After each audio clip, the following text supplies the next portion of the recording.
বাবা মায়ের একমাত্র সন্তান আমি। মা হাই স্কুলের শিক্ষিকা, বাবা প্রবাসী। মা বাবার একমাত্র সন্তান হয় খুব আদরে আহ্লাদে বড় হয়েছি। যদিও বাবা প্রবাসী থাকার দরুন বাবার আদর খুব একটা পায়নি। মন্তাজির ভাই আমাদের বাড়িওয়ালার ছেলে। ফর্সা, লম্বা, এলোমেলো চুলের সুদর্শন এক পুরুষ। আমার স্বপ্ন পুরুষ। তারা তিন ভাই বোন। নিভা আপু, মন্তাজির ভাই আর জিনিয়া। মন্তাজির ভাইয়ের মা মমতা আন্টি নামের মতোই মমতাময়ী। আমাকে খুব আদর করেন। ওই পরিবারের সবাই আমাকে খুব পছন্দ করে, স্নেহ করে, একমাত্র আসল মানুষটা ছাড়া। মন্তাজের ভাইয়ের ছোট বোন জিনিয়ার আমার বেস্ট ফ্রেন্ড। দুজন দুজনের সব পেটের খবর জানি।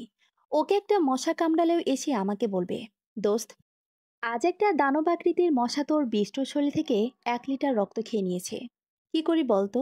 মাত্র 1 লিটার? কমই তো জিনি। মশাদেরও তো খিদে পায় বল। ওদেরও বেঁচে থাকার অধিকার আছে। হুম, ঠিকই তো। কিন্তু তোর চিক্কু বিষ্টুর শরীর থেকে 1 লিটার রক্ত খেয়ে নিল, তা নিয়ে তোর কোনো আফসোস নেই? থাকবে না কেন? অবশ্যই আছে। তুই হলে আমার বোজন ফ্রেন্ড। তোর কষ্টে অবশ্যই আমি কষ্টে বোধ করছি। তাই আমার শরীর থেকে 1 লিটার রক্ত আমি তোকে দিয়ে দিলাম। হুস হুস ফুস। Lemon juice. ছু, নিয়ে দিয়ে দিলাম। আয় তো, এবার বকাবকি করি। স্বভাব তোই আমি চুপচাপ, শান্তশিষ্ট, লাজুক প্রকৃতির আমি। তবে একমাত্র জিনিয়ার সাথে আমার ভিন্ন রূপ প্রকাশ পায়। দুজন দুজনের পেটের কথা জানলেও মন্তাজের ভাইয়ের প্রতি আমার অনুভূতির কথা জিনিয়া জানে না। কাউকেই জানানো হয়নি। মন্তাজের ভাইয়ের প্রতি আমার অনুভূতি সেভাবে কখনো প্রকাশও করা হয়নি। তার প্রতি আমার ভালো লাগা, ভালোবাসা সবটাই ছিল মনে মনে। তবে কখন কিভাবে মন্তাজের ভাইয়ের প্রতি আমার ভালো লাগা সৃষ্টি হয়েছে জানি না। খালি একসময় খেয়াল করলাম, তার জন্য ভাই ভাই ফিলটা আর আসছে না। মন্তাজির ভাই, না, শুধু মন্তাজির বলে ডাকতে ইচ্ছে হয়। কেউ বিশ্বাস করবে না, একসময় তাকে আমি দু চোখে সহ্য করতে পারতাম না। সে ছিল আমার দুশ্মন। কিন্তু কি হলো জানি না, হঠাৎ খেয়াল করলাম বদের হাড্ডি, খামখেয়ালি, এলোমেলো মানুষটাকে আমার ভালো লাগছে। এক সময়কার তার সব বিরক্তিকর কাজগুলো ভালো লাগছে। এই যে অযথা ছাগলের মতো ম্যামে করে চিল্লাচিল্লি করছে, এসব আমার ভালো লাগছে। আগে বিরক্ত লাগতো। গোসল করতে গিয়ে ঘন্টার পর ঘন্টা হেরে গলায় চিৎকার করে গান গাইছে, আমার ভালো লাগছে। ধুমধাম করে হাঁটা আমার ভালো লাগছে। যাওয়া আসার শব্দ লোহার গেটটা ঢাং করে শব্দ করে আটকানো আমার ভালো লাগছে। অথচ এসব আমার একসময় বিরক্ত লাগতো। ভালো লাগার মতো কিছু না যে ভালো লাগবে। এগুলোর জন্য কতবার মাকে বলেছি বাসা পাল্টাতে, মা পাল্টায়নি। বাসার সেফার মমতা আন্টির ভরসায় আমাকে রেখে মা নিশ্চিন্তে স্কুলে যেতে পারছে। এখন এই বিরক্তিকর বিষয়গুলোই আমার ভালো লাগা, একরাশ ভালো লাগা। আমি কান পেতে থাকি মন্তাজির ভাইয়ের অনর্থক চিল্লাচিল্লি শোনার জন্য। ম্যা ম্যা ম্যা ছাগলের 3 নম্বর বাচ্চার মতো চিল্লানিতে বিরক্ত হয়ে আন্টি দরুম দারুম করে দামড়া ছেলের গায়ে কিল বসিয়ে গজগজ করতে করতে কাজ করছে। এগুলো দেখে ফিক করে হেসে ফেলছি। মানুষটা লোহার পেঁচানোর সিঁড়ি বেয়ে ধকধক করে ওঠে। যখন ছাদে ওঠে, আমার বুকের ভেতরে তখন ধকধক করে ওঠে। সে বাইরে গেলে চাতক পাখির মতো তার ফেরার অপেক্ষা করি। ঢাং করে গেটের ওপর দিয়ে যখন তুফান বয়ে যায়, তখন বুঝি সে এসেছে। বলে না, অপোজিট অ্যাট্রাক্ট। মানুষটার সবকিছু তুফানের মতো, শান্ত হয়ে কিছু করতেই পারে না। আমি যতটা শান্তশিষ্ট, সে ততটাই অশান্ত। আমি যতটা গোছালো, সে ততটাই অগোছালো। আমি নীরব থাকতে পছন্দ করি, তিনি সবসময় লাউড। সুন্দর করে গুছিয়ে সব কাজ করার বেশ সুনাম আছে আমার। সে যাই হোক, মন্তাজির ভাইকে লুকিয়ে লুকিয়ে দেখা, তার অনুপস্থিতিতে সবার অগোচরে তার ঘরে গিয়ে তার জিনিস ছুঁয়ে দেখা। তার পরনে টি শার্টের ঘাড় নেওয়া আমার অভ্যেস হয়ে গেছে। তার ঘর থেকে তার একটা টি শার্ট চুরিও করেছি। কাউকে বলবেন না যেন। মন্তাজির ভাই জানলে চুন্নি বলে গালাগালি করবে। চুরি করাটা একটু বেশি হয়ে গেছে কি? হলে হোক। মন্তাজির ভাইয়ের প্রতি আমার ভালোবাসাটাও বেশি বেশি। তুমুল এক বৃষ্টিমুখর দিনে মানুষটার পছন্দের ল্যাটকা খিচুড়ি আর কষা মাংস নিজের হাতে রান্না করলাম। বাউন্ডলে নিষ্ঠুরতা বৃষ্টি দিনে এসব খেতে খুব পছন্দ করে। এই যে আমি তার এই ছোটখাটো বিষয়গুলো নজরে রাখি। নিষ্ঠুরতা তাও জানে না। বাউন্ডুলের নিষ্ঠুরতার সবকিছু আমার নখ দর্পণে। এই যে তার বৃষ্টির ধাঁচ সহ্য হয় না, আমি জানি। জানা তো তারও আছে। কিন্তু সে মানলে তো। দাম্ভিক গোছিয়ে রামছাগল বৃষ্টিতে ভিজে জবজবে হয়ে বাসায় ফিরল। আমি সবে রান্না শেষে ঘরে ঢুকছি, ঠিক এই মুহূর্তে তার আগমন। সেই মুহূর্তে একটা ইচ্ছে জাগলো। কি জানেন? ইচ্ছে হলো বিয়ের পরে এমনই কোনো বৃষ্টিমুখর দিনে সদ্য বর্ষায় ভেজা একগুচ্ছ কদম নিয়ে ভিজে ভিজে আসবে। আমি তার জন্য অধীর আগ্রহে অপেক্ষা করব। সে আসতে শাড়ির আঁচল দিয়ে মাথা মুছিয়ে শাসন করব। কেন সে আমার কথা শোনে না? জ্বর এলে তার সেবার যত্ন আমি করতে পারবো না। বিনিময়ে সে হাসবে। আমি তার হাসি দেখে ভিতরে ভিতরে মুগ্ধ হব, কিন্তু বাইরে কপট অভিমান নিয়ে ঘুরে বেড়াবো। তখন শুধু একগুচ্ছ কদমে হবে না, বেলে ফুলের মালা খোপায় গুজে যতক্ষণ না আমার রাগ ভাঙাবে, ততক্ষণ অভিমানের অভিমান ভাঙবে না। কিছু প্রণয় সময় মুহূর্তের পর কিছু ভালোবাসাময় সময় কাটবে দুজনের। আগাগোড়া প্রেমাবিত একটা সংসার হবে দুজনের। মানুষ আসলে কল্পনাতেই সুখী। তার ভিজে চুল নিজের আঁচল দিয়ে মোছার অভিলাষ নিজের মাঝে গ্রাস করে নিই। মানুষটাকে নিয়ে এমন অনেক ইচ্ছেই আমার আছে। এই যেমন বৃষ্টিতে ভিজলে ওনার জ্বর আসবে, তবু উনি জ্বরে ভিজবেই। আমি চাই সে ভিজুক, জ্বর আসুক। আমি নিজের ভালোবাসা দিয়ে সেবা যত্ন করে তাকে সারাতে চাই। জ্বরের দিনগুলোতে তার মাথায় হাত বুলিয়ে বলতে চাই, ভালোবাসি মন্তাজির, খুব ভালোবাসি। তার জন্য কোমরে শাড়ির আঁচল গুজে রান্না করতে চাই। অগোছালো মানুষ সে। তার অগোছালো রুমটা একরাশ বিরক্তি নিয়ে গোছাতে চাই। শুধু যে তার জন্য ইচ্ছে হয় তা না, তার পরিবারকে নিয়েও আমার অনেক ইচ্ছে আছে। এই যেমন আন্টির খুব চিন্তা তার বাউন্ডেলে ঘাটতারা ছেলেকে নিয়ে। আমি তার চিন্তা কমাতে চাই। ছেলের চিন্তায় অতিষ্ঠ হয়ে যখন চেঁচামেচি করে, তখন ইচ্ছে করে গিয়ে জিজ্ঞেস করি, আন্টি, তোমার অগোছালো ছেলেকে গোছানোর দায়িত্ব আমাকে দিবে? মুনতাজির ভাইয়ের প্রতি আমার অনুভূতি কখনো সেভাবে প্রকাশ করিনি। তবুও অবচেতন মন আশা করতাম কোনোভাবে সে আমার অনুভূতিটুকু বুঝুক। কোনো না কোনোভাবে কেউ আমার অনুভূতিটুকু তাকে বলে দিই। কিন্তু তেমন কিছুই হয়নি। কেউ বুঝেইনি। এই না বোঝাটা আমাকে কষ্ট দেয়। তাকে বলতে না পারাটাও আমায় কষ্ট দেয়।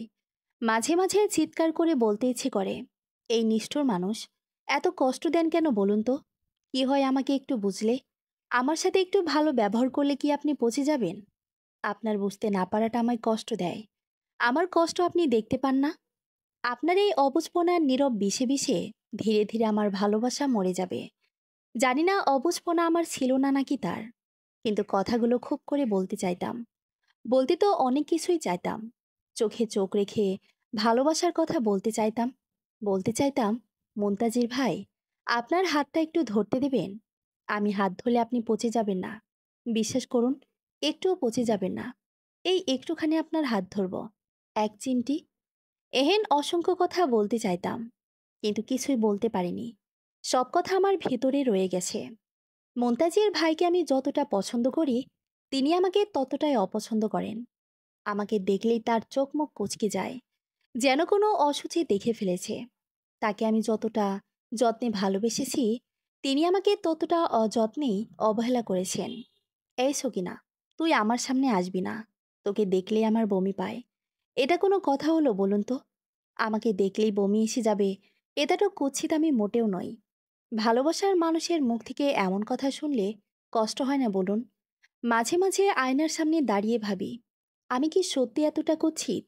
আমি অসুন্দর হলে কি পাড়ার ছেলেরা আমার পিছিয়ে ঘুরঘুর করত? অসুন্দর হলে এত এত প্রপোজাল কেন পাই? মুনতাজের ভাইবাদে সবাই বলে আমি সুন্দর। সবাই আমার বড় বড় টানা টানা চোখ আর কোমর ছাড়ানোর ঝরঝরে চুলের প্রশংসা করে। এগুলো কি মানুষটা দেখতে পায় না? আমার মুখে নাকি আল্লাহ তালার অনেক মায়া দিয়েছেন।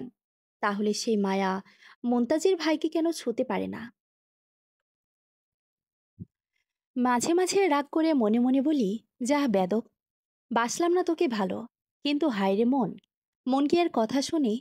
ঘরে সে বিছানায় মুখ গুজে সে অসভ্যতাটার জন্যই চোখের পানি ফেলি। কেন এত কষ্ট দেন মন্তাজির ভাই? আপনি কি কিছুই বুঝেন না? মন্তাজির ভাই এ পর্যন্ত আমাকে কতভাবে যে কষ্ট দিয়েছে তার ইয়ত্তা নেই। কিছু কিছু সময় তো অতিরিক্ত করে ফেলেন। চুল মেয়েদের খুব শখের। চুলে মেয়েদের অর্ধেক সৌন্দর্য। আমার চুল মাসাল্লাহ অনেক লম্বা, ঘন আর সুন্দরও বটে। চুল নিয়ে দুর্বলতা আমারও আছে। লম্বা ঘন চুল সামলানো প্যারাদায়ক হলেও শখ। আর শখের দাম 16 আনা। বেশিরভাগ সময় বেনি করে রাখতাম। সেই বেনি ধরে টান দেওয়া মন্তাজির ভাইয়ের অভ্যাস। আগে বিরক্ত হলেও পরবর্তীতে তিনি বেনি ধরে টান দিলেই একরাশ লজ্জা এসে ভর করত আমার মাঝে। মনে হতো এই বুঝে আমার হৃৎপিণ্ড লাফিয়ে বের হয়ে এলো। একদিন ভেজা চুল ছেড়ে ছাদের রেলিংয়ে বসে আচার খাচ্ছিলাম। আমার সাথে নিভাপু আর জিনিয়াও ছিল। কোথা থেকে নিষ্ঠুরতা এসে কথা নেই বার্তা নেই, কেচি দিয়ে ঘ্যাচ করে একমুঠ চুল কেটে দিল। কাটা চুল নিয়ে সেদিন পাগলের মতো কেঁদেছিলাম, অথচ পাষাণটা এসে একবারও সরিও বলেনি। ভীষণ কষ্ট পেয়েছিলাম সেদিন। তবুও তার প্রতি আমার ভালোবাসা কমেনি। জানি না কখন কিভাবে তার প্রতি অনুভূতি জন্মেছে। ওই যে বলে না, ভালোবাসতে কোনো কারণ প্রয়োজন হয় না। আমিও মানুষটাকে অকারণেই ভালোবেসেছি। কোনো প্রতিদানের আশায় ভালোবাসিনি ঠিকই, তবে চেয়েছি সেও আমায় ভালোবাসুক। ভালো না বাসতে পারুক, অন্তত আমাকে সম্মান করুক। ভালোবাসার বিনিময়ে তার কাছে অসম্মান আমার কখনোই প্রাপ্য নয়। কিন্তু মানুষটা আমাকে তাই দিয়েছে। প্রেমের এক নির্মম অবশ্যভাবী নিয়ম আছে। যাকে ভালোবাসা হয় তার কাছ থেকেই সবচেয়ে বেশি দুঃখ পাওয়া হয়। আর আমার ভালোবাসা তো ছিল একতরফা। আমাকে তো পেতেই হতো। একদিন বাসায় তার কিছু বন্ধু আসে। আমি জানতাম না, কাউকে দেখিনি। মা মরিচ আনতে বলায় আন্টির কাছে গিয়েছিলাম মরিচ আনতে। টানা বেলকনি, বেলকনি দিয়ে তাদের কিচেনে যাওয়া যায়। কিছুক্ষণ পর শুনতে পেলাম আন্টির সাথে তর্কাতর্কি করছে। কেন আমি যখন তখন তাদের বাসায় যাই? ভাড়াটিয়া ভাড়াটিয়ার মতো কেন থাকি না? সৌভাগ্য বলবো না দুর্ভাগ্য বলবো জানি না। গ্যাস না থাকায় সেদিন মা বাসার পিছনের মাটির চুলায় রান্না করছিল। শুনলে কি হতো জানি না। মন্তাজির ভাইয়ের কাছ থেকে অপমান, অবহেলা, কষ্ট অনেক পেয়েছি। কিন্তু সেদিনের কষ্টের পরিমাণ যেন একটু বেশি ছিল। ভাড়াটিয়া, তিনি একটু অহংকারী জানতাম। তার সবকিছু আমার নখদর্পণে হলেও তার দাম্ভিকতা এই পর্যায়ে জানা ছিল না। আমরা তার কাছে কেবল ভাড়াটিয়া সেদিনই প্রথম জানলাম। ভাড়াটে বলেই এমন ব্যবহার, সেই কারণ সেদিনই উদ্ধার করলাম। আর এইরকম একটা শিক্ষা আমার পাওয়া ছিল। তার সব ভালো খারাপ মেনে নিয়েই তাকে ভালোবেসেছিলাম। তার এত এত খারাপ ব্যবহারে আমি কষ্ট তো অনেক পেয়েছি, কিন্তু শিক্ষা হয়নি। এবার হয়েছে। আমার লজ্জা, আত্মসম্মানবোধ কম ছিল বোধহয়। বোধহয় না, সত্যিই কম ছিল। না হলে এত কিছু হতোই না। একতরফা ভালোবাসা ধীরে ধীরে আত্মসম্মান কেড়ে নেয়। বলা হয় ভালোবাসা কখনো শেষ হয় না, কিন্তু তার অবহেলা আমার ভালোবাসাকে ধীরে ধীরে মেরে ফেলেছে। তার অপমান, অবহেলার ঝড় আমার ভালোবাসার ছোট্ট নৌকাটা একেবারে ভেঙে দুমড়ে মুচড়ে দিয়েছে। ওই ঘটনার পর থেকে নিজেকে একেবারে গুটিয়ে নিলাম। চুপচাপ স্বভাবের হয় কেউ আমলে নেয়নি। মুনতাজির ভাইকে নিয়ে আমার সমস্ত জল্পনা কল্পনাও নিজের মাঝেই ছিল। তাই কেউ কিছুটি বুঝতে পারেনি। মুখচোরা, আহ্লাদে ভীতু হওয়ার পাশাপাশি আমি বড্ড অভিমানী। সেই ঘটনার পর অনেক দিন চলে গেছে। মুনতাজির ভাই আর আমি দুই মেরুর মানুষ। ভুলে কখনো কাছাকাছি এলেও এক হওয়া অসম্ভব। ভবিতব্য আমি মেনে নিয়েছি। পড়ার অজুহাতে ওদের বাসায় যাওয়া একেবারে কমিয়ে দিয়েছি। জিনিয়ার সাথেও আগ বাড়িয়ে মিশতে যেতাম না। তবে ওকে কিছু বুঝতে দিতেও নারাজ ছিলাম। আপাত দৃষ্টিতে পরিস্থিতি স্বাভাবিক থাকলেও আমার আমিটা সেদিনের পর থেকে স্বাভাবিক রইলাম না। সে আমার আমিটাকে হয়তো আরো গুঁড়ো করা বাকি ছিল তার। সেদিন মন্তাজির ভাইয়ের জন্মদিন ছিল। ততদিনে আমরা মন্তাজির ভাইদের ভাড়াটিয়া থেকে প্রতিবেশী হয়ে গেছি। বাবা বিদেশ থেকে একেবারের জন্য চলে এসেছে। বাবা ফিরে আসার পর আমাদের নিজস্ব বাড়ি হয়েছে। এখন মন্তাজের ভাইয়ের ঠিক পাশের বাড়িটাই আমাদের। আমার মাঝে মাঝে বাবার সাথে একতলা ছাদে গিয়ে যখন সদ্য কাঁচা দালানে পানি দিতাম, নিজের ভেতরে পৈশাচিক কেন আনন্দ অনুভব করতাম। আর ছাদে যেদিন মন্তাজির ভাইকে দেখতাম, সেদিন তো কথাই নেই। এখন আর আমরা তাদের ভাড়াটিয়া নই। তো সেদিন জন্মদিন ছিল তার। আগের আমি হলে লজ্জা শরমের মাথা খেয়ে তাকে এক নজর দেখার জন্য, একবার উইশ করার জন্য ভেতরে ভেতরে ছটফট করতাম। হাজারটা অজুহাত দাঁড় করাতাম। তবে ওই যে, ভবিতব্য আমি মেনে নিয়েছি। ততদিনই নিজের আবেগকেও কন্ট্রোল করা শিখে গেছি। তাই তাকে না দেখেও দিনের পর দিন থাকতে পারলাম। জন্মদিনের দিন নিভাপু, জিনিয়া তার সব বন্ধু বান্ধবীরা মিলে ছাদে এসে তার জন্য সারপ্রাইজ প্ল্যান করে। ওরা দু বোন জোর করে আমাকেও নিয়ে যায়। অনেকদিন পর আমাদের সামনাসামনি দেখা হয়। আমাকে দেখে কেন জানি কিছুক্ষণ শূন্য দৃষ্টিতে তাকিয়েছিলেন। অনেকদিন পর দেখেছে বলেই হয়তো মনে মনে নিশ্চয়ই আমাকে অপমান করার পায়তারা করছে।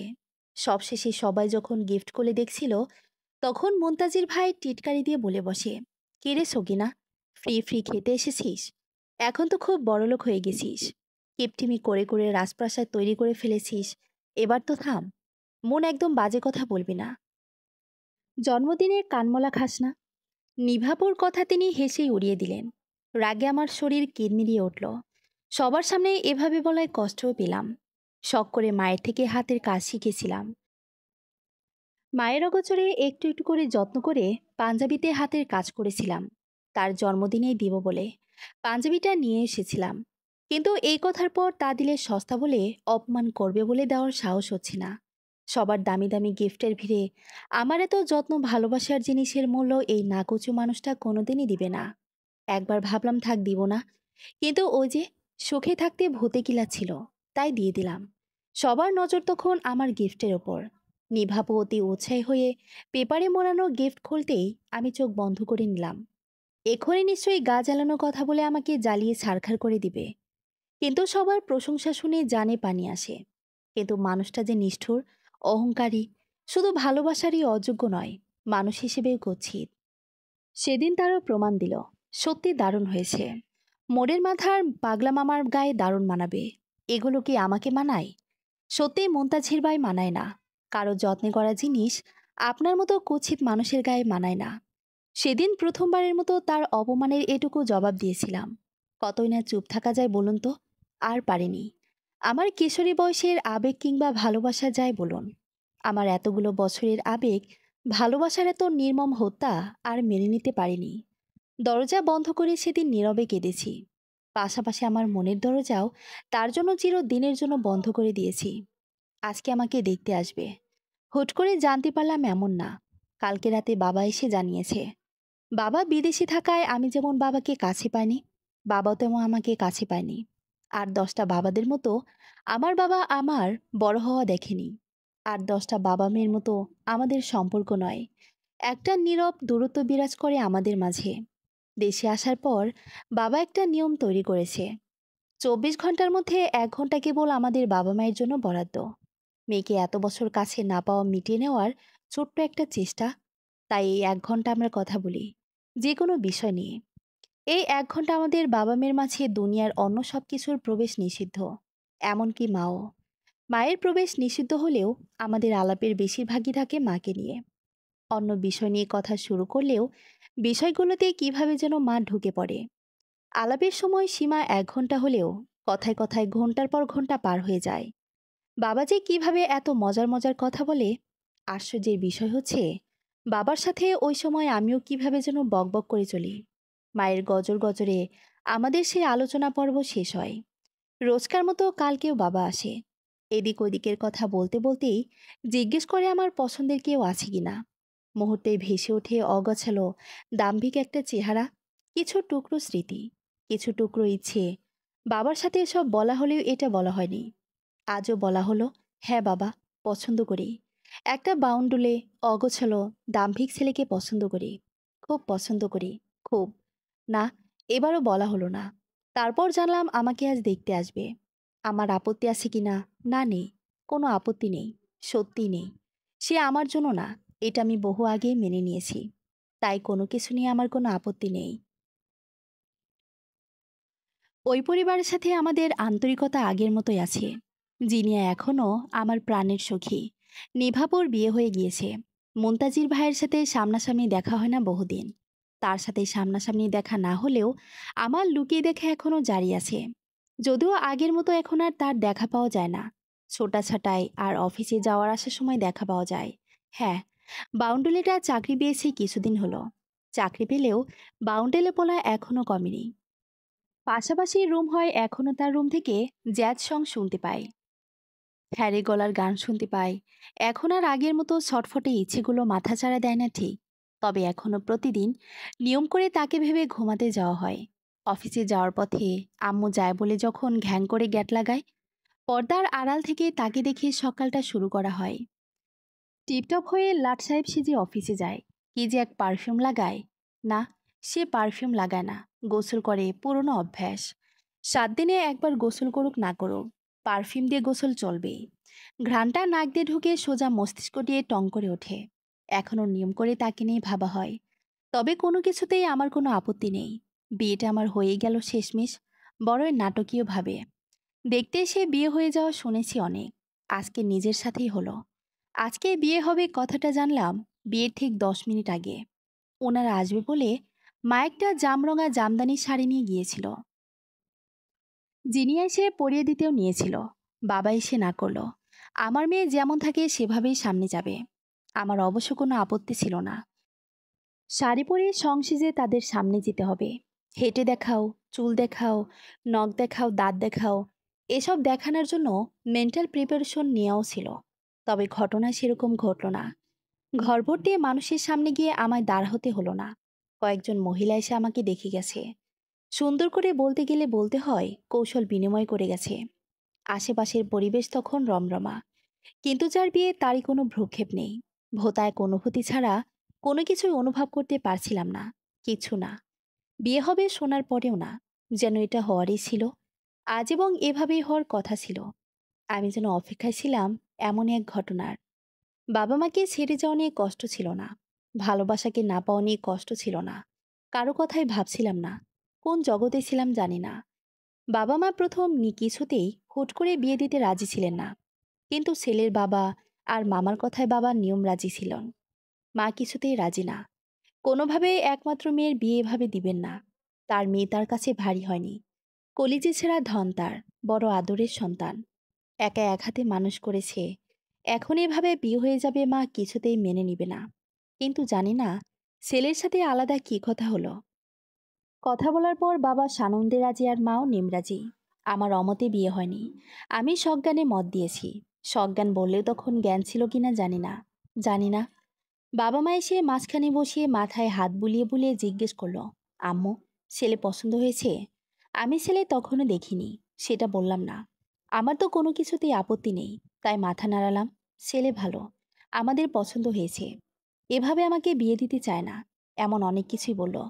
আমি শুধু মাথা নাড়ালাম। আমার তো কোনো কিছুতেই আপত্তি নেই। রাজি না হওয়ার কোনো কারণ নেই। মন্তাজের ভাইকে দেখলাম বড় ভাইয়ের মতো বোনের হঠাৎ বিয়েতে খাটাখাটুনি করছে। অফিস থেকে ফিরে কাপড় বদলানোর সময়টাই পায়নি। ইস বেচারা। থাক, আমার কি? আমার তো কোনো কিছুতেই আপত্তি নেই।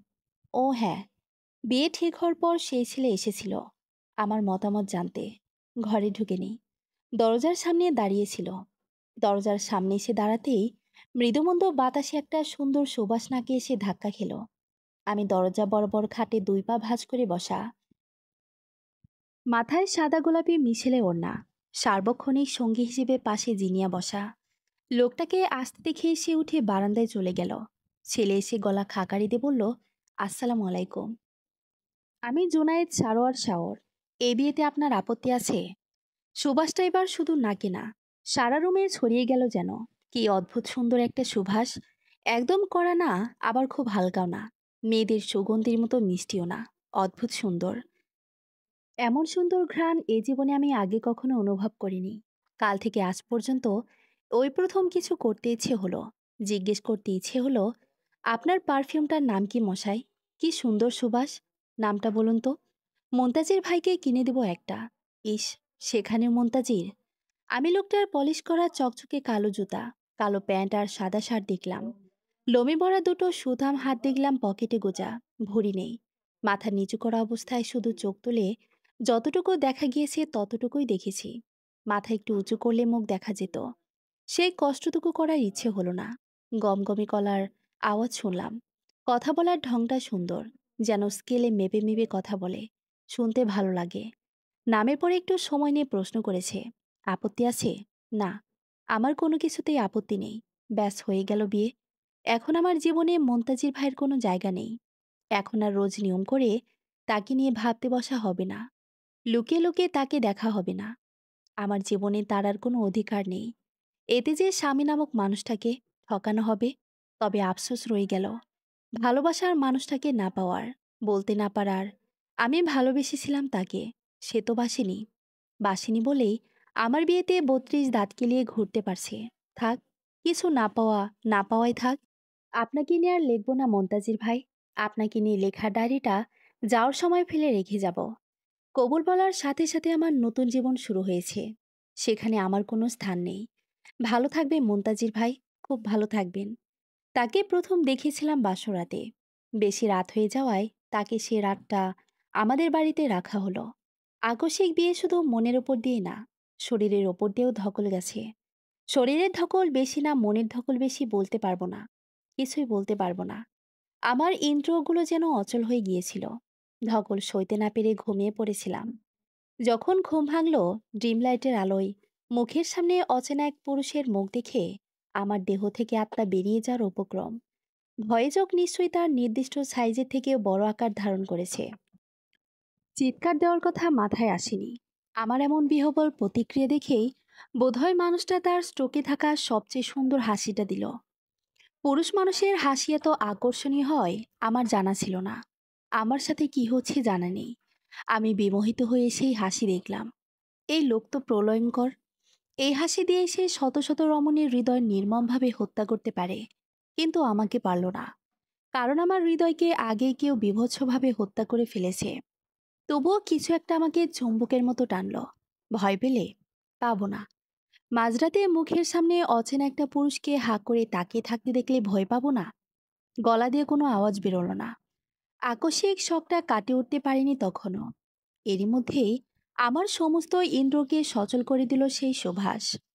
সারা তনু মন ছুঁয়ে গেল সুবাসে। লোকটা কি মাখে গায়ে? এত সুন্দর করে ঘুমাচ্ছিলে যে চোখ ফেরাতে পারিনি। পারবেন কিভাবে? লজ্জা আছে আপনার? নেই তো। লজ্জা থাকলে মেয়ে দেখতে এসে নিশ্চয়ই বিয়ে করার জন্য পাগল হয়ে যেতেন না। ভীষণ ঘুমকাতরে তুমি। নামের মান রক্ষা করেছ।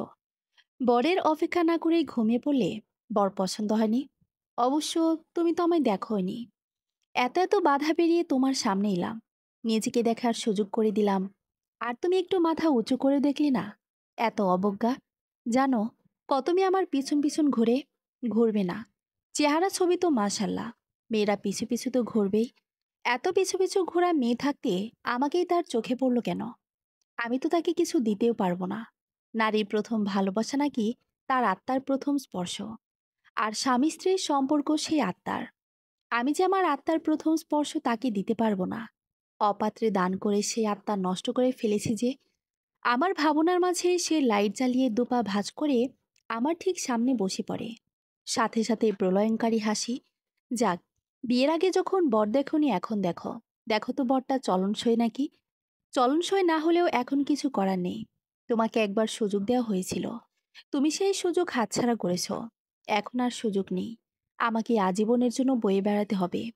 আমার আবার দয়ার শরীর। তাই তোমাকে একটা সাজেশন দেই। এই বোঝাটা অন্তর দিয়ে টেনো। আই প্রমিস, লোকসান হবে না। সেই শুরু। না, লোকসান হয়নি। বলা যায় আমি জীবনে জিতে গেছি। খুব জেতা জিতেছি। মানুষটা আমায় আমূল বদলে দিয়েছে। এত যত্ন, আগলে রাখায় আমি বিগড়ে গেছি। কত যে বাজে অভ্যেস গড়িয়েছে আমার। এই যেমন অগোছালো আমিটা এখন অগোছালো হয়ে গেছি। কোনো কাজ এখন গুছিয়ে করতে পারি না। আসলে করতেই চায় না। মানুষটা এত গোছানো, আমার থেকেও গোছানো। তার কোনো কিছু আমার গুছিয়ে দিতে হয় না। উল্টো আমাকেই সে গুছিয়ে দেয়। আমিও জেনে বুঝে অগোছালো থাকি। সে খুব যত্নে আমায় গুছিয়ে নেয়। তার এই যত্নে মাখা ভালোবাসাটার জন্য আমি সারা জীবন অগোছালো থাকতে রাজি। ভাবা যায় একটা সময় আমি অগোছালো কারোর জন্য মরিয়াছিলাম। এখন মনে হয় কি জানেন, কাউকে যত্নে ভালোবাসার থেকে কারো যত্নের ভালোবাসার নিতেই বেশি ভালো লাগা কাজ করে। লোকটার উপর আমি পুরোপুরি নির্ভর হয়ে গিয়েছি। তাকে ছাড়া কিচ্ছু করতে পারি না। দরকারি বা কি বলুন? যার নিজস্ব একজন পারফেকশনিস্ট আছে, তার অন্য কিছুর দরকার নেই। লোকে বলে কারোর উপর নির্ভরশীল হওয়া উচিত নয়। এতে করে তোমার অস্তিত্ব হারিয়ে যাবে। সে লোকে যা বলার বলুক, লোকে তো কত কিছুই বলে। এই মানুষটা আমার অস্তিত্বকে হারিয়ে যেতে দেয়নি। উল্টো যখন আমি আমার অস্তিত্ব হারিয়ে ফেলেছিলাম, তখন আমার সেই হারানো অস্তিত্বকে ফিরিয়ে দিয়েছে। আমি জীবনে এমন একটা মানুষকে পেয়েছি, যার ওপর চোখ বন্ধ করে বিশ্বাস করা যায়, যার ওপর দুনিয়ার সব ঝামেলা চাপিয়ে আমি নিশ্চিন্ত থাকতে পারি।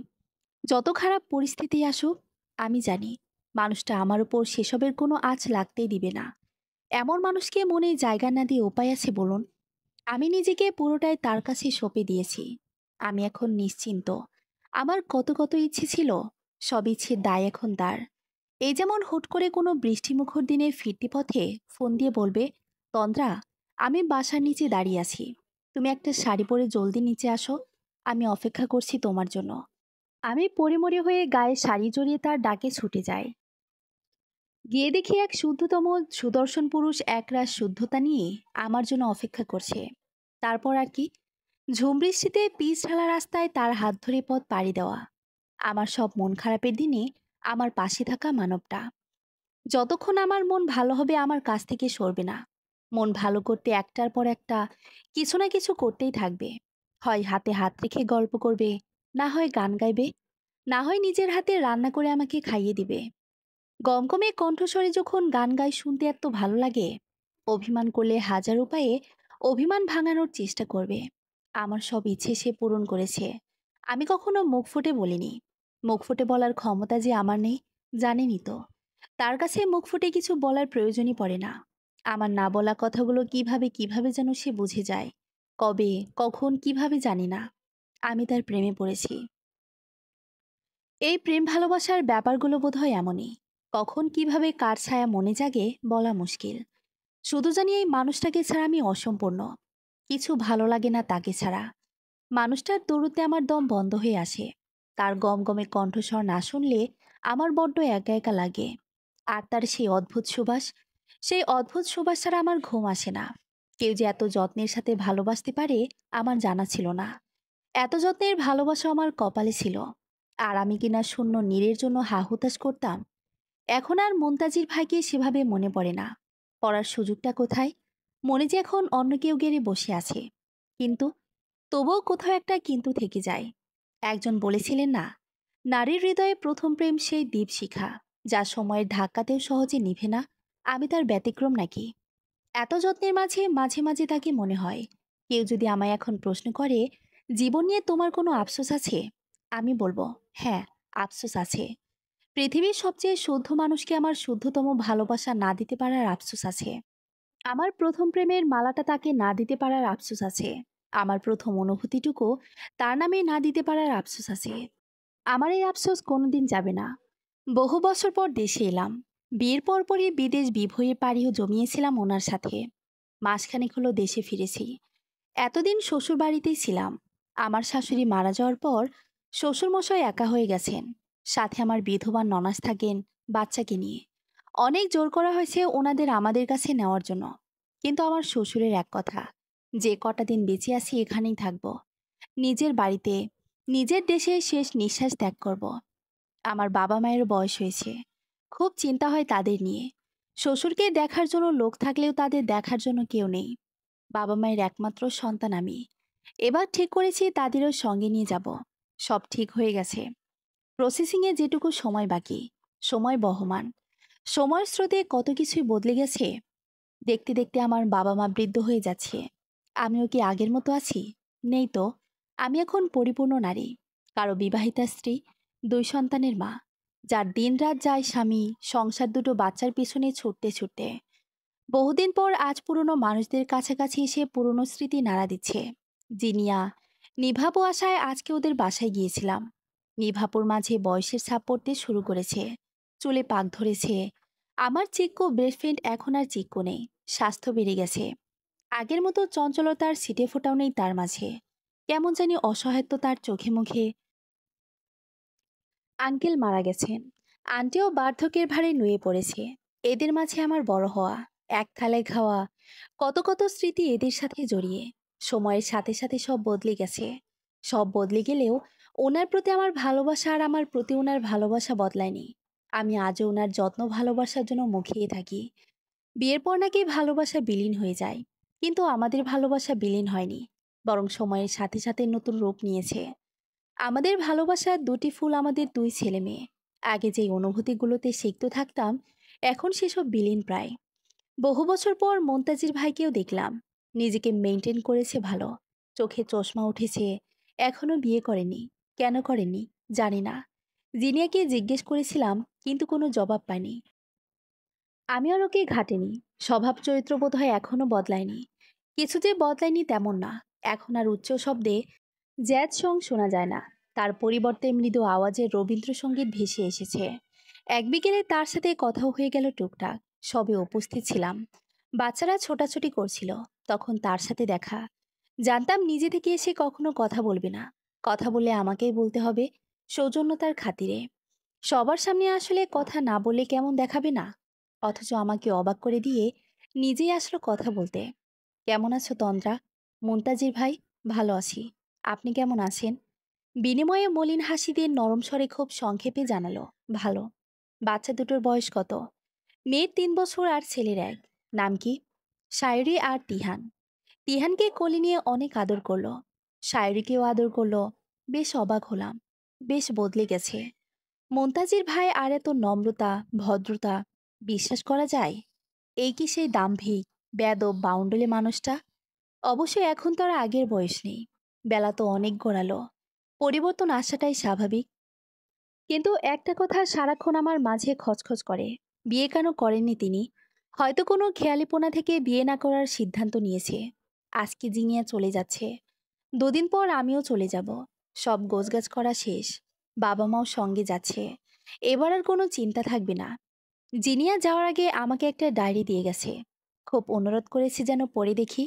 তন্দ্রা, প্লিজ ডায়েরিটা পড়িস।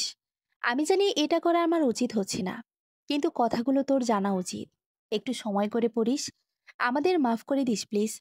সেই ডায়েরিটা নিয়ে অনেকক্ষণ ধরে বসে আছি। জানি না ডায়েরিটা কার, কি আছে এতে। তবে অবচেতন মন কিছু সংকেত দিচ্ছে। মনের সাথে মনের যুদ্ধ চলছে।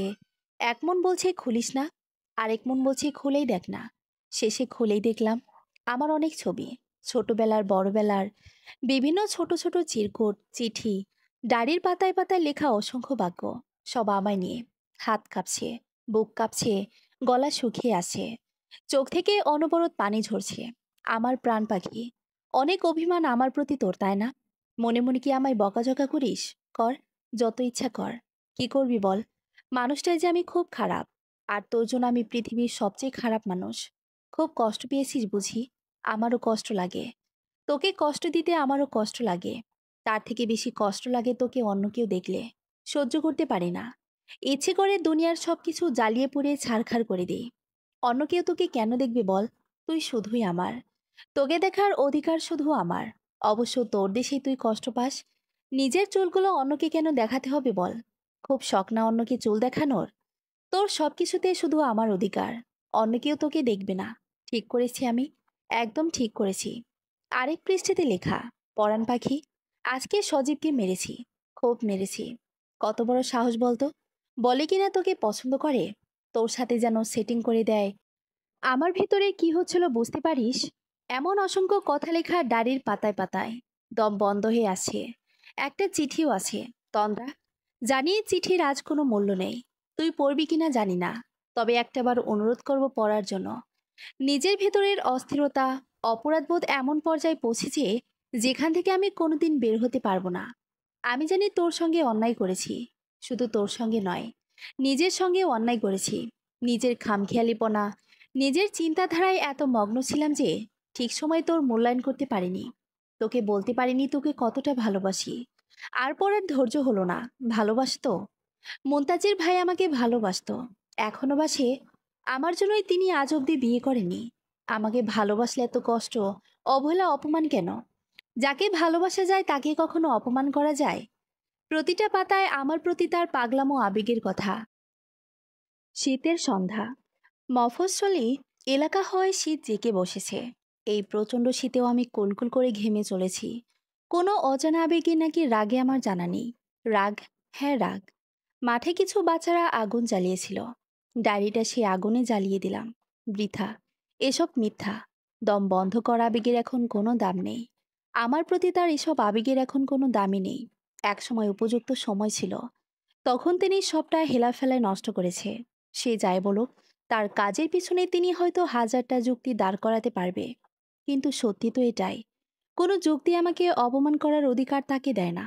আমার কিশোরী বয়সে প্রথম অনুভূতিকে গলা টিপে হত্যা করার অধিকার তার ছিল না। সে তো সবই বুঝতো, জানতো। আমি বোকা, ভেবেছিলাম তিনি হয়তো কিছুই বুঝতেন না। অথচ তিনি আমার সমস্ত অনুভূতি জানা সত্ত্বেও প্রতি পদে পদে আমাকে অপমান করে গেছে। এ কেমন ভালোবাসা? কেউ চুলের প্রশংসা করেছে বলে চুল কেটে দেওয়া, কেউ পছন্দ করেছে বলে যাচ্ছে তাই বলে অপমান করা। কেমন ভালোবাসা?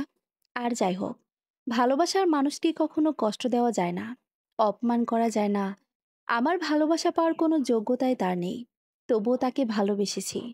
ভালোবাসতে কোনো কারণ লাগে না, আমি ভালোবাসতে জানি। তাই তার মতো মানুষকেও খুব যত্ন করে ভালোবেসেছিলাম। তাকে ভালোবাসতে পারাটা আমারই কৃতিত্ব ছিল। মন থেকে ভালোবেসেছিলাম তাকে। আর তিনি তা বড় নির্মমভাবে পায়ে ঠেলেছেন। ভালোবাসলে সেই মানুষটাকে সম্মান করতে হয়, আগলে রাখতে হয়, কদর করতে হয়। অপমান, অবহেলা, কষ্ট দেওয়ার মাঝে কোনো ভালোবাসা হতেই পারে না। তাই এখন এসবের কোনো মূল্যই আমার কাছে নেই। আমি নিজের জীবনেই সুখী, প্রকৃতপক্ষেই সুখী। একটা শুদ্ধতম মানুষ পেয়েছি আমি, যে আমাকে সম্মান করে, মূল্যায়ন করে, আগলে রাখে। জানি না জীবনে এমন কি পূর্ণ করেছি যার জন্য আল্লাহ তালা আমাকে এমন বিষাক্ত একটা সম্পর্কে জড়ানো থেকে বাঁচিয়ে নিয়েছেন। বিষাক্ত সম্পর্ক থেকে বাঁচিয়ে পবিত্র একটা মানুষকে জীবনে এনে আমার জীবনটা সুখ, শান্তি, সমৃদ্ধিতে ভরিয়ে দিয়েছেন। একসময় কাউকে খুব যত্নে ভালোবেসেছিলাম, আল্লাহ তালা আমার থেকেও যত্নে ভালোবাসতে পারা মানুষটাকে আমার জন্য পাঠিয়েছে। আল্লাহর কাছে লাখ লাখ শুক্রিয়া। ব্যাস, আর কিছু জানতে চাই না আমি। কিচ্ছু না। আমাকে ফিরতে হবে। প্রকৃত এক প্রেমিক পুরুষ অপেক্ষা করছে আমার জন্য, যার সাথে বৃদ্ধ হওয়ার ইচ্ছে, তার বুকে মাথা রেখে শেষ নিঃশ্বাস ত্যাগ করার ইচ্ছে আমার। তন্দ্রা, এই তন্দ্রা, হুম, ঘুমাচ্ছ? কি অদ্ভুত কথা সায়র! ঘুমন্ত মানুষকে জাগিয়ে বলছো ঘুমাচ্ছি কিনা? এই রাতের বেলা মানুষ কি আর করবে? মুচকে এসে মাথা চুলকে বলে, ছাদে এসো। আমি অপেক্ষা করছি তোমার জন্য। অগত্যা কি আর করার। মশায়ের আদেশে চলে গেলাম ছাদে। শীতের রাত, ধোয়া ওঠা দুটো কাপ নিয়ে ধার কাঁপানো ঠান্ডায় দাঁড়িয়ে আছে। মাঝে মাঝে যে তোমায় কি ভূতে ধরে। এই মাঝরাতিতেও কনকনে ঠান্ডায় কেউ ছাদে আসে? আমি আসি। বলে এক কাপ কফি আমার দিকে বাড়িয়ে খুব সন্তর্পণে নিজের চাদরের মাঝে আমায় ঢেকে নিল। শুধু কি চাদর, এভাবেই লোকটা তার ভালোবাসার মায়ায় আমাকে ঢেকে নিয়েছে। কদিন পর চলে যাব। ভাবলাম আজকে রাতটা একটু অন্যভাবেই কাটাই। আপনার সমস্যা আছে রানী সাহেবা? সমস্যা তো নেই, কিন্তু মাঝরাতে তোমার হুটহাট প্ল্যানিং, আমার হার্ট অ্যাটাক না হলেই হয়। সায়র জোরে হেসে ওঠে। কি সুন্দর হাসি! এই হাসি এমনই অম্লান থাকুক, অম্লান থাকুক আমাদের ভালোবাসাও। অন্ধকার ছাদের ঠান্ডায় হিমধরা ফ্লোরে পা মেলে বসে আছে কেউ। ভূখুবের মতো সিগারেট টানছে, আর হাওয়ায় বিষাক্ত ধোঁয়া ছাড়ছে। শীতের কুয়াশার সাথে মিশে যাচ্ছে তো। এই হাড় কাঁপানো ঠান্ডায় গায়ে পাতলা একটা শার্ট ছাড়া কিছুই নেই। এই ঠান্ডায় শরীর জমে হিম হয়ে যাওয়ার কথা, কিন্তু তার ভেতরের ঝড় থামছে না। দৃষ্টি তার সামনের ছাদে দাঁড়ানো কপত কপতের দিকে। তাদের নজর দেখে পড়েনি। তারা তো নিজেদের ভালোবাসায় ডুবে আছে। শুধু তারই প্রতিটা রাত এভাবে কাটে, আফসোস আর অনুতাপের সাগরে। এই আফসোস ভালোবাসার মানুষটাকে না পাওয়ার। এই আফসোস ভালোবাসার মানুষটাকে ভালোবাসি বলতে না পারার। শুধু কি আফসোস? তার থেকেও অনুতাপে জর্জরিত সে। ভালোবাসার মানুষটাকে বুঝতে না পারার অনুতাপ, ভালোবাসার মানুষটাকে কষ্ট দেওয়ার অনুতাপ, ভালোবাসার মানুষটাকে মূল্যায়ন না করার অনুতাপ, বাবা মায়ের চাওয়ার ঠিকঠাক প্রতিবাদ না করার অনুতাপ। জীবনে কতই তো বাবা মায়ের অবাধ্য হয়েছে। আরও একবার অবাধ্য হলে ওই নারীটা আজ তার একান্ত ব্যক্তিগত হতো। সময়কে হেলাফেলা করার অনুতাপ। এত এত অনুতাপ আর আফসোসী দিন কাটে তার। এক বুক হাহাকার নিয়ে কাটে প্রতিটা রাত। সময় থাকতে সঠিক সময় এবং সঠিক মানুষের কদর করতে জানতে হয়। সময় গেলে সাধন হবে না। দিন থাকতে দিনের সাধন কেন জানলে না? তুমি কেন জানলে না? সময় গেলে সাধন হবে না। সমাপ্ত।